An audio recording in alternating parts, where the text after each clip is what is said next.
What's happening? Crypto fam, happy Monday. Good morning and welcome back to Love for Crypto. I'm Scott and it's a pleasure to have you here. I appreciate you taking the time out to consume the content, so thank you. This morning I want to talk a little bit about debt, cash, but what it really is as debt.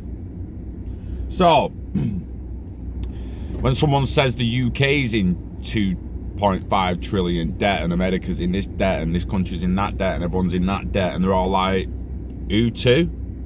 Who in debt to? Fucking aliens. That's the running joke, innit? But the fact of the matter is, there is debt out there that people can't explain, that most people can't explain. And the fact of the matter is, they can't explain it because they don't realise it's this. This is your debt. This is your country's debt that it can't pay, that it keeps making more of, and it keeps handing out. And people think that's a tenner. That a tenner? Call that a tenner. Now I call it a tenner. I'm not acting dumb, and I'm not acting super fucking smart. I call it a tenner, and we call it £10. It's a £10 note.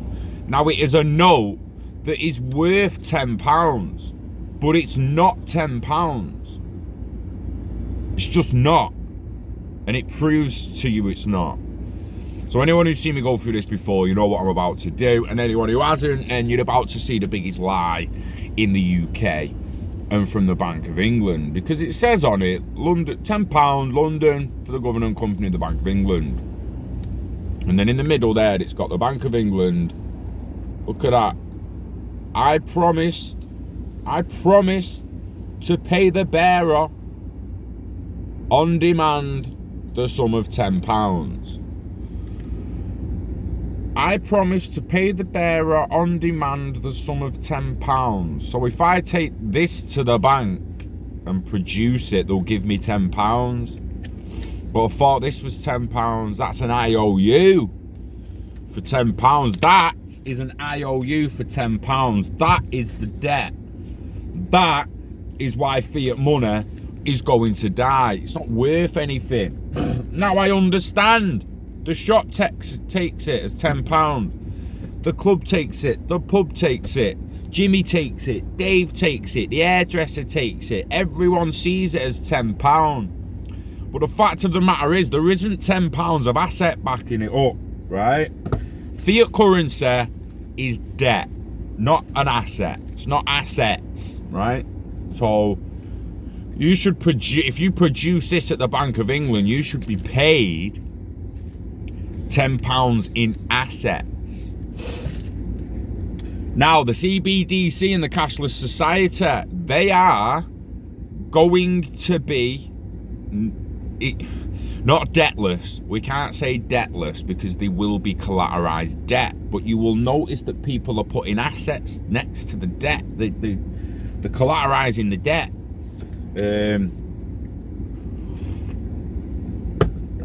Basically like being your own guarantor back in the day, but with a little bit of value put aside of it. So if you don't pay it back, you will lose some value. That is the way it's going. It's just the way it's going. The only people who are scared of cashless society or moan about a cashless society is either the drug dealers in illegal, people who do illegal activity with money launder, or people with no money. The people with no money seem to moan the most about it. I mean, and I'm talking people in my tier of life here who live on their ass, paycheck to paycheck. Like, they're moaning for some reason because they seem to think that all the money's gonna be tracked, and it's because they're either one, they're idiots, or two, they've simply not had a look.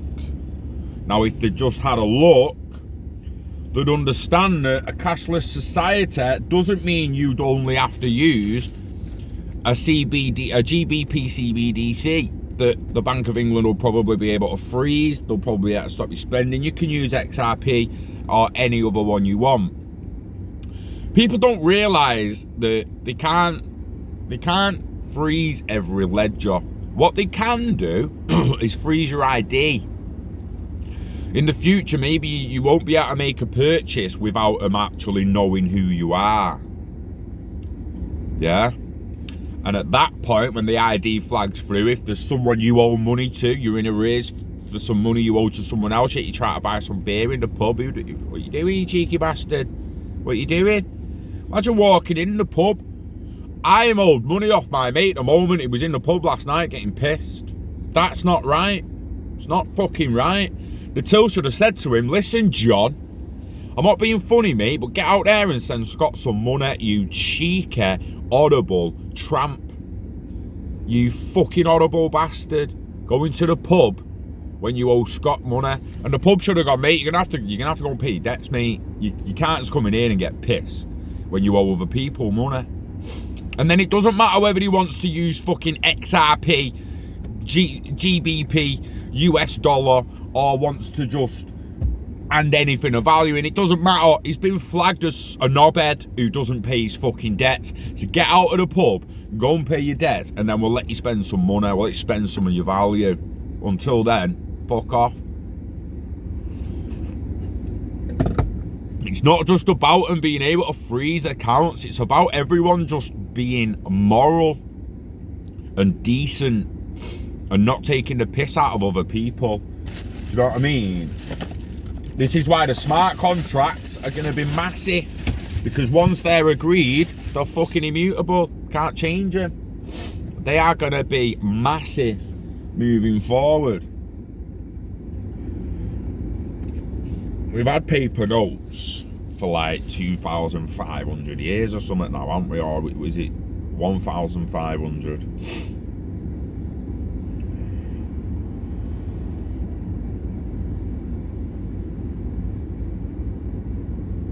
Cancel. We've got a few here. I mean, it's not hard to go to Google, is it, and put like cashless society. Are we heading for a cashless society? The benefits of a cashless society. The benefits. The first recognizable coins were produced in China more than 3,000 years ago. If you visit China today, however, there's a strong chance you'll see people paying for things using facial recognition on their phones. This is a radical shift, but it's not the beginning of the cash revolution. The new global payments ecosystem, including both physical cash as well as mobile wallets, is a result of convergence of three large and powerful industries: telecommunications, banking, and retail. If the private and public sector can work together to harness the latest technology and realise the full potential of a cashless society, there will be enormous benefits. Eliminate the middlemen, close up the financial inclusion gap. It's important to first reflect upon where we are in the journey towards a cashless society. Thus far, the shift is basically a move from physical cash to cash replacements, with private companies involved in processing those transactions. There is inevitably a cost, and that means there is a loss of value when the transfer occurs. Now, blah, blah, blah, tool to fight corruption. Cashless technologies could be used, could be some of our greatest assets in the fight against corruption and organised crime. There are 1.4 billion people in the world who have had to make do with less than $1.25 a day. At the same time, around 1.26 trillion is effectively stolen from developing countries. Oh my days. Enabling factors. There are, of course, many challenges to overcome as we embrace this level of disruption, and governments will need to take primitive and proactive action. In areas such as identity management and the protection of security and privacy, it's all about ID. Once the ID is there, they will be able to like start stopping people paying money. Be like, I'm not paying you because of what you did last night. You're not getting on the Chinese social score. When that starts coming over, you're not getting on the bus because you kicked fuck out of someone on the bus last week. You're not getting on the bus because you always leave litter. You're not doing this, you're not doing that. You're not spending money here because you owe Dave money. Go and pay Dave and we'll let you spend money. Blah, blah, blah, and so on, and so on, and so on. Excuse me. It fascinates me. And being invested in digital assets makes you feel like you've got your bases covered, or at least a couple of bases covered. So I'll tell anyone who's watching who's new to finding the channel and hasn't really bought any crypto yet, right? Go and invest in the internet of value. That means go and invest in some digital assets. Look at CoinMarketCap. Look at the top 10 or 20. Pick a few. Put a bit of money you're willing to lose in them. Put it to the side and leave it. You will have a couple of bases covered for the internet of value, and hopefully you pick a couple of good horses and it pays you back in the long run. Invest in yourself. In an internet world, it's too easy to just do this, do what I'm doing now, just sit in a car and talk to the world online, and hopefully you get enough people watching you that you make a little bit of revenue from it. We all deserve a little bit of revenue for our passions. You shouldn't be going to work like zombies doing something that you fucking hate, right? Invest in yourself, invest in the internet of value, and live long and hodl the lot till you're ready to let it go. Yeah, wishing health and happiness to you and yours. We love crypto.